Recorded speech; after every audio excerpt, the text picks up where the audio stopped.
What's going on, everybody? Welcome back to another week of the show, the podcast. I hope you guys have all enjoyed the incredible baseball season thus far. All-Star weekend, or All-Star handful of days, was pretty cool. I wish they did it on a weekend, by the way. Silly schedule makers. The All-Star game was pretty much a snoozer, but everything else was kind of cool. I know the Home Run Derby is not necessarily a fun TV product, but I still enjoyed it. Today on the show, the podcast, we're gonna be positive? Question mark. We are critical of SDS and MLB The Show on this program when we need to be critical. I try not to be unrealistic. I try not to be like offensively negative. You know, I try to keep it pretty. I know I get animated and frustrated, but I try to keep it level and respectful as best as I can. What comes with the other side of that, though, is if you're gonna do that, if you're gonna be critical, you also have to be positive and praise things when things should be praised. So today we're gonna do that. I think the last week to 10 days of content in MLB The Show has been really strong and really fair. And that comes after a set 2 in which all of us were ready to storm SDS headquarters with pitchforks and things on fire. So that seems like a pretty good shift to me. Let's get into it and start here. I take you guys first to the pack store, a place I never recommend that you go, normally. But during the All-Star Game festivities, this was such a good place to be, and the packs are still here. So first things first, before we even talk about the value of these packs, we're going to talk about the fact that they gave us draft cards. Paul Skeens, he's here. Dylan Cruz, he's here. Max Clark, another 99 is here. Wyatt Langford, another 99 is here. I'm not going to go through every single draft card. But, and I think we talked about this, if not on the last podcast episode, at least sometime last week in one of our videos. That is cool friggin' content to add to the game. That is such a great way to get us familiar with prospects before they're even future stars. And you could argue that they're still future stars, but you know what I mean. It's also a great thing for Major League Baseball, let alone MLB The Show, Major League Baseball, to market the draft. You know which draft people care the least about? It's either the NHL draft or the MLB draft. But by adding the draft to the All-Star festivities, and by putting some of these cards in MLB The Show, it created anticipation for draft night, it created anticipation for content, it was just overall really good marketing and really smart, especially of the people at SDS to capitalize on getting these guys' name, image, likeness thingies, face scans when they could. I had heard somebody in a stream say that they were doing face scans at the MLB scouting combine. I don't think every face looks perfect, but I had heard. Listen, I'm not trying to out here confirm that. I'm just saying what I've heard on the streets. But the fact that they've added draft content is super cool. And they made the packs affordable, sort of. So as you can see, the draft pack, the Home Run Derby pack, and the All-Star Game pack are $50K, which you guys might have to help me out here. I know they jacked up the price on a lot of packs this year, the specialty packs, but I'm pretty sure All-Star and Home Run Derby were always $50K. Maybe they were $40K, but I knew they were always expensive because the rare round cards are always juicy, beefy, gross. But what they did something great. They said, listen, user base, we know that we've made our packs hella expensive. We're not sorry about it, but we know we've done it. So what we'll do is we'll throw y'all a bone, and you can get one of each of these 3 specialty packs for a heavily discounted price. You can get a draft pack for 80% off at 10,000 stubs, which is a home run, because even if you get the base round and don't want the card, you just quick sell it and get your 10,000 stubs right back. Otherwise, you're full in the profit. And if you get the rare round, you keep the card and use it and have a blast. Awesome value there. I think they realized that they fucked up a little bit because there was no stub exchange So they made the Home Run Derby and the All-Star Game 15K. So your quick sell still costs you 5,000 stubs, but it is so worth the risk or investment, however you determine how you spend your stubs. So worth it. Those are 70% off 15K as opposed to 50. And then the cards that came out of these. I mean, Paul Skeens and Dylan Cruz are no doubt starters on my God Squad. I think they're nuts. Clark is really good as well. Langford is okay. I don't like his swing personally, so that's just why I'm not a fan of his. But with the Home Run Derby rare round, Vladimir Guerrero Jr. is my new first baseman. This card is friggin' insane. His good 99s are always friggin' insane. Whenever, did we get a 99 Vladdy at the end of last year or the year before? Whenever it was, love that card. Super cool. And you could have gotten him for 15K. Or, as we'll get into later, free. But we'll talk about that in a second. The other rare round was Randy Arozarena, which actually, if I'm being completely honest, I think is built even better than Vlad Jr. The problem with this card, in my opinion, is that his swing is really, really bad. Righty-righty, Arozarena is not good, in my opinion, how I play with him. Maybe it's different for you, I'm just speaking for myself. Lefty on the mound, I'm in. I'm not even talking attributes, by the way. I'm just talking strictly the way his swing works. But this is a sick card. Super sick card. I have this one too. And I got it for free, but we'll talk about that in a second. And when we talk about the All-Star Game cards, listen, the All-Star Game was a dud. A lot of the guys we hoped did well didn't do diddly shit. So we got a busted Elias Diaz card, which is actually crazy good because his swing is really nice. Catcher right now is actually pretty deep, which is a good problem to have. Usually we're pretty shallow. Mauer, Adley can be gotten for free through the program. A lot of people use Schwarber. Some people use Carlos Santana. Elias Diaz maybe is buried there. But this is a very cool card, and it's a very fun card. His swing is really nice. And the other one is Yandy Diaz. Again, a card that I think is actually built better than Elias Diaz, the MVP. I love the high contacts. I just don't see why you would play this card at first base. I also think if you play him at second or left, you're running a large risk because he's slow and his fielding is just so-so. Maybe you want to play him at third. That's fine. If you rake with Yandy Diaz cards, go for it. I think his swing is just whatever. But in terms of building a card well, this card is built perfectly. When you talk about like the mid rounds or the rare rounds, or the base rounds, sorry, I couldn't think of the word. There's really not a ton to report.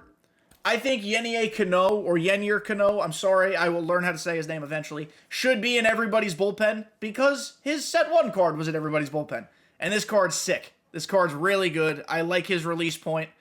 I also like facing him. I beat the shit out of this card when I face it. But I think this is an everybody should have type of card. And he's 11.5K. He's not going to break the bank. Home Run Derby, none of the other rounds were really God Squad material. You do get a budget Adley if you just want to use his swing until you get the 99. He's only 13K right now. Nothing to really report on this card. Because the reason you're using Adley is because he's a good bat with great defense. This one's defense is kind of just whatever. When it comes to the draft, I don't think any of these base cards were really worth anybody's time. Blake Mitchell has a nut swing. That's cool. Kyle Teal has a good swing as well. This guy's got... Enrique Bradfield has perfect base running ability if you need a cheap bench bat or bench pinch runner.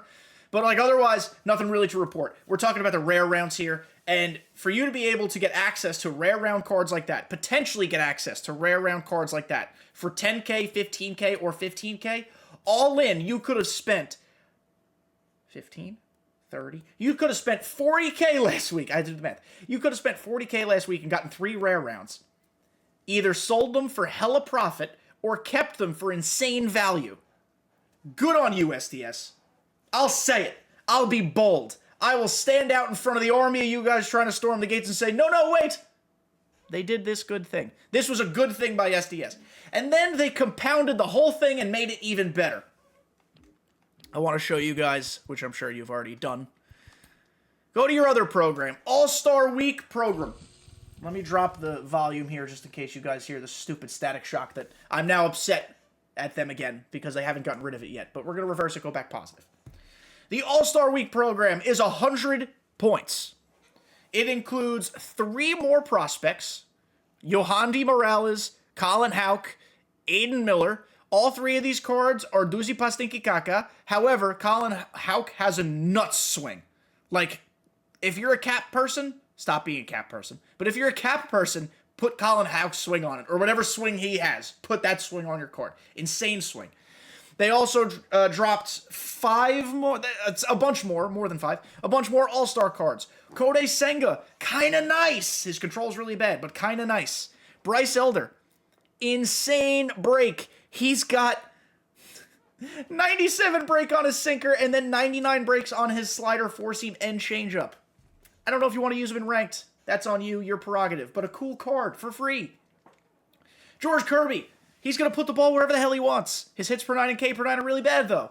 But still, a fun card. I kind of wish they would have made him a reliever, because he came in on relief in the game. I would have used him as a reliever. Different story, whatever, blah, blah, blah. Austin Hayes, really good swing. Not a God Squad card, but a theme team card. Framber Valdez, another 97 Framber Valdez. We did a How to Pitch With video with Framber Valdez a few weeks ago. I think, because of his deception, he's semi-viable. A good card. By no means bad. Ozzy Albies, maybe a bench bat versus lefties. It's disappointing that his clutch is kind of bad, but a fun card who's a switch hitter with a good swing. Good card, good content. Jorge Soler, a bench bat against lefties if nobody's on second base. If it's a runner on first, bring him in. He's max versus lefties. Jorge Soler has an elite swing. This card is going to dominate people's nightmares in Battle Royale or even events, and he is free. David Bednar, moving on. It's unfortunate that his pitch mix sucks. Another Corbin Burns. I don't think Corbin Burns is God Squad viable anymore. I think his attributes are excellent. And based on his attributes and pitch mix, I'd say yes, he's God Squad applicable. But we've all seen this man so fucking much in the past 3 years that I think we're all used to hitting him. And we all know what to sit on and how pitches work off each other. I just don't think he's deceptive anymore. Also, looking at this card, I am stunned to learn that he is 246 pounds. I know he's 6'3". That seems pretty big to me. Moving on. The best 3 parts about this program are at essentially the very end. They gave you the new Diamond Duo pack that dropped when the program dropped at 85. You could get Kyle Tucker, who we all know is an underrated 99 every single time he gets one. This basically just replaces his set 199 that we lost a couple weeks ago, and if you're a big Kyle Tucker fan, you could get him for the very low price of 35,000 stubs, or pull him from this pack. Also, Camilo Doval, another 99 we're replacing from set 1. SDS is showing us early that yes, we're going to get rid of set 1 cards, but we're going to do our best to give you ones to replace them, maybe even the same person. That's good! That eliminates all this, oh, but I work so hard for my set 1 cards. Whatever will I do? You'll get Camilo Doval right back. There he is. And he's excellent. Max hit per 9, basically max K per 9. His clutch is great. Max velo, max break. I don't think he's the best reliever in the game because he only throws 3 pitches and they're all pretty predictable, but he's viable. He's usable. Go ahead, have a ball. And you can get him here for free. Of course, I'm not here promoting Diamond Duo packs as a great way to get your cards. They largely suck. But the fact that they gave you a chance at the new Diamond Duos for free, shout out. Lastly, this is super, super, super cool. At 95 program stars, you get to choose either a draft pack, a home run derby pack, or an all-star game pack. Go crazy. Which card have you wanted most? Take its pack and pray you get it. Awesome. Super dope. But then the best thing. Maybe one of the best things that SDS has done in like a month or 2. Maybe longer. At 100 program stars for finishing the program, you get 5k XP, which, you know, let's not shortchange XP, especially when a new program has come out, or a new set has come out, rather. New XP reward path. But at 100 player points, or whatever the fuck they're called at this point, you get to choose one rare round player that came out in the last week. You want Skeens for free? He's yours. You want Vlad Jr. for free? Yours. Elias Diaz? Sure, take him. How cool is that? That's awesome! That's so good. It unlocks this whole every card's behind a pack thing. A lot of the cards are still behind packs. And you will not catch me arguing that point. I still think too many of them are behind very expensive packs. But this is awesome. This is super good. I, like an idiot, was impatient. And the night they dropped, I purchased Skeens and KREWs. I purchased Guerrero. And I purchased Diaz. The night they dropped, because I wanted to use them. They looked fun. So I took a Rosarena out of my free pack. And out of this, I forgot what I took, but I know I base rounded it. So whatever, it's a wash. Not a big deal. And if we can continue gassing up SDS a little bit here, because I think they deserve it for once in a long time, the program wasn't a pain in the dick. There were moments, none of which were hard. I enjoyed that there were 2 moments that called for playing multiple innings, and they got you 7 program points instead of 2. Super cool. You could get 1 point for every event win, so theoretically, you could just play the event 100 games, win 100 games, and get the whole program done. I think you're a lunatic if you did that, but theoretically you could have. There was a conquest that dropped. They dropped a conquest. Bless the SDS for dropping conquests with their new content. Every content drop of significance should include a conquest for people who like conquest and want more offline grinding, but also just to give us options on how to grind our content. And then lastly, there were player missions, none of which were egregious. They really weren't bad. And the event lined up pretty well with the cards that just dropped, so you could use just about all of them. This program was built so well. SDS, I know that you're listening. Build every program this way. I know not every content drop comes with crazy 99s. You guys always hit All-Star Week out of the park.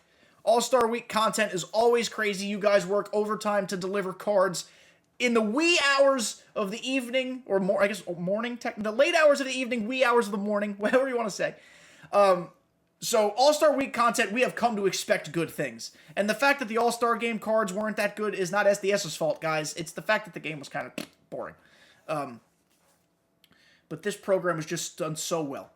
Rewards that are worth our time. Coveted rewards that are worth our time. More cards in the program, some of which are semi-okay, and at least have, like, something that makes them usable. Like, is Jorge Soler a God Squad right fielder? No. Does he crush the shit out of lefties, thereby making him a relevant bench player and somebody that you might want? Yes, he has use. That's important. Cards need to have use. Soler has that. That's just one example, of course, but you guys know what I'm saying here.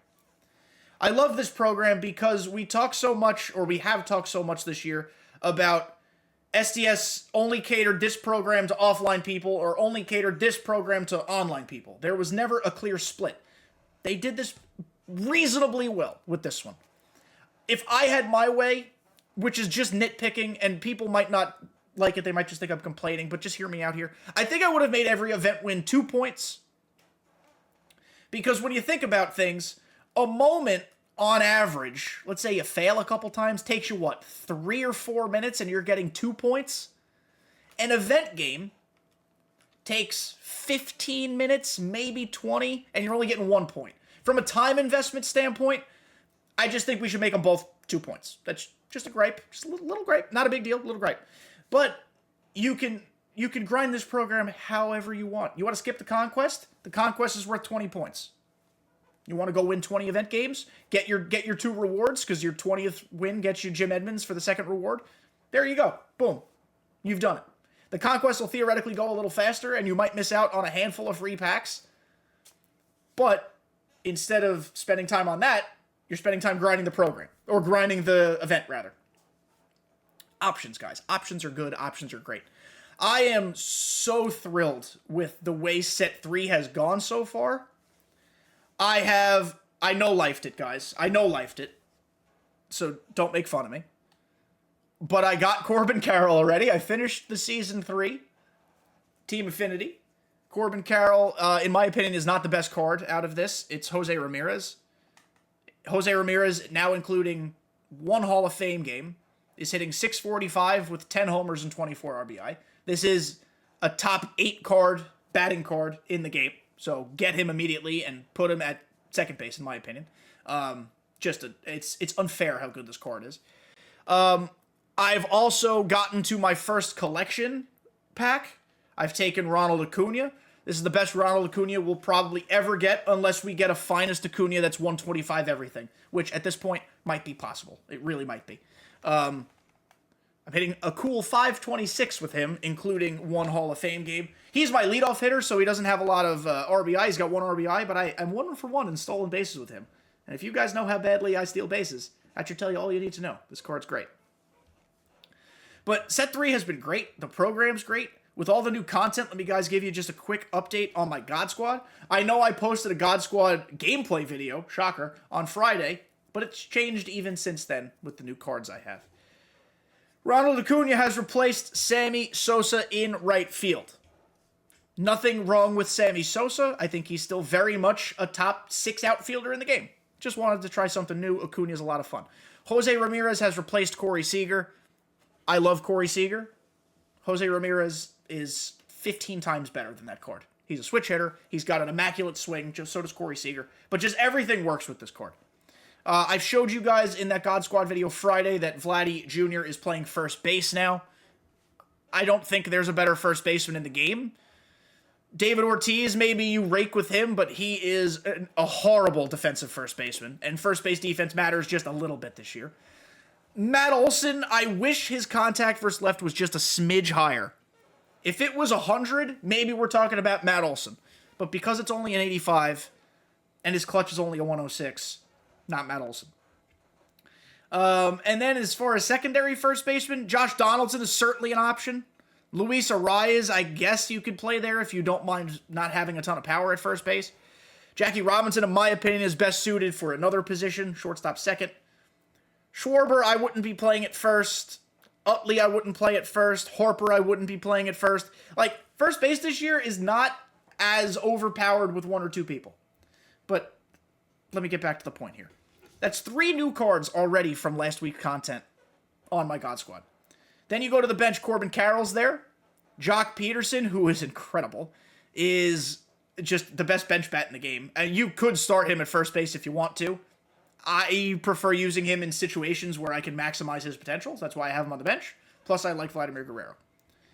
Matt Holliday, by the way, you could play at first too. Forgot him because he's on the bench. Skeen's in the rotation. John Donaldson's the best effing pitcher in the game. You guys will see more about him on Thursday in the How to Pitch With video. Spoiler alert, he was fucking amazing. He did incredible. It was insane. And then the bullpen, we got Josh Hader. He's from the XP path. We got Cano. We got Devin Williams from the XP path. Listen, Set 3 has been everything we've needed it to be so far. We also have Extreme Program coming at the end of July. They said that in the last feature premiere video, or premiere, whatever the hell the videos are called. They realized and have acknowledged that Set 2 was a dud. They've reversed course so far. The drop of a new program, I keep saying that. The drop of a new set is always really deep. AllStar content is always really good. So you compare or couple those two things together, and we knew that we were going to get some gas in the beginning of July. But with Extreme Program coming back, and with who knows what else content coming out soon, I'm in. Strap me in. I'm ready for a long summer of not leaving this chair. I got myself, look, I'll even show you guys. Look at this. Look, I purchased myself a memory foam ass cushion. Memory foam ass cushion. Because I'm not going to be moving from this chair quite a bit. I'm going to be sitting here a lot. Grass? What is it? I'm just happy that they reversed course, honestly. Because it was bad in Set 2. It just was. And they acknowledged it, and I appreciate them acknowledging it. SDS goes through spurts of acknowledging their shortcomings and then sometimes ignores it. So we have to appreciate when they actually call it out. But shout out to SDS. Honestly, shout out to SDS. Super cool content so far. I'm curious what you guys think about Set 3. I don't think I'm overblowing the content. I really think it's been excellent. I think it's been very good. Cards have been better and usable. We talked about some of the Team Affinity 3 cards. Actually, even though they're 97s, which is upsetting, they have value in some ways. That's all you can ask for. Make cards have a reason to exist. Even 92s can have value if they're built appropriately. Don't just build shit, is what I'm getting at. But guys, that is going to be the end of this episode of the show, the podcast. I just wanted to take some time to praise good stuff. I don't always do that on this program, and it's not because I'm a negative Nancy. It's because sometimes we got to vent and we got to call some stuff out. But just the content's been great. It really has been. Last week was amazing. The program was built perfectly, and I'm happy. All smiles. Thank you guys for listening. Thank you for making it to the end of the episode. Like, subscribe before you go. New episodes every Tuesday. New content on YouTube Monday, Tuesday, Wednesday, Thursday, Friday. Make sure you subscribe. And I'll see you next time.